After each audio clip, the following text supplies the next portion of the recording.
नाज़रीन, मेहर में सरकारी मुलाज़मन पारां मुतालबनि जी मञता लाइ अॼु बि एहतजाज जारी रखियो वियो। तफ़सील ॿुधाए रहियो आहे रियाज़ चांडियो। जी रियाज़, छा तफ़सील आहिनि?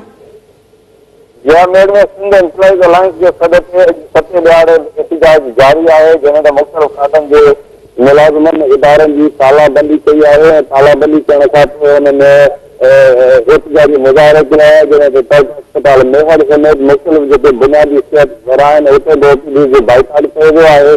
स्कूलनि समेत रेवेन्यू ऑफिसनि की तालाबंदी कई वई है। उन खां पोइ सिंध एम्प्लॉइज अलायंस जा अॻवान आहिनि बदरुद्दीन गोरड़, इजाज़ चांडो, मुख्तार खोसो, नबी मयसर, अब्दुल समद मुंजो, अब्दुल करीम जटाल, हादी भाई जटोई, न्याज बेहतर, शेख उवीरी, फहीम मयसर, इमाम बख्श चांडो, आसिफ सेने, ज़ाहिद मयसर, ॿियनि जे ॼाण में एहतजाजी मुज़ाहिरो कयो वियो आहे। जॾहिं मुतालबो करे रहिया आहिनि त असांजा मुतालबा जेके आहिनि उहे जाइज़ आहिनि ऐं असांजा मुतालबा मंज़ूर कया वञनि। जॾहिं हिननि इहो पिणु कयो आहे कि पाकिस्तान पीपुल्स पार्टी जा वोटर आहियूं ऐं पीपी चेयरमैन बिलावल भुट्टो ज़रदारी सदर आसिफली ज़रदारी असांजे मसइलनि जे तरफ़ तवजो ॾे ऐं सिंध जो मुलाज़िम जो सरकारी मुलाज़िम जेको आहे उहो हिन वक़्तु में ताक़त जो शिकार आहे, पर जेकॾहिं पेंशन ऐं ॿियनि मामलनि में कटौती कयूं वञनि थियूं त मुलाज़िम अञा वधीक परेशान थींदा ऐं हिननि खे असांजे ईंदड़ नस्लनि जे बचा जे ख़ातिर असां इंसाफ़ कयो वञे। जी रियाज़, जी मेहरबानी।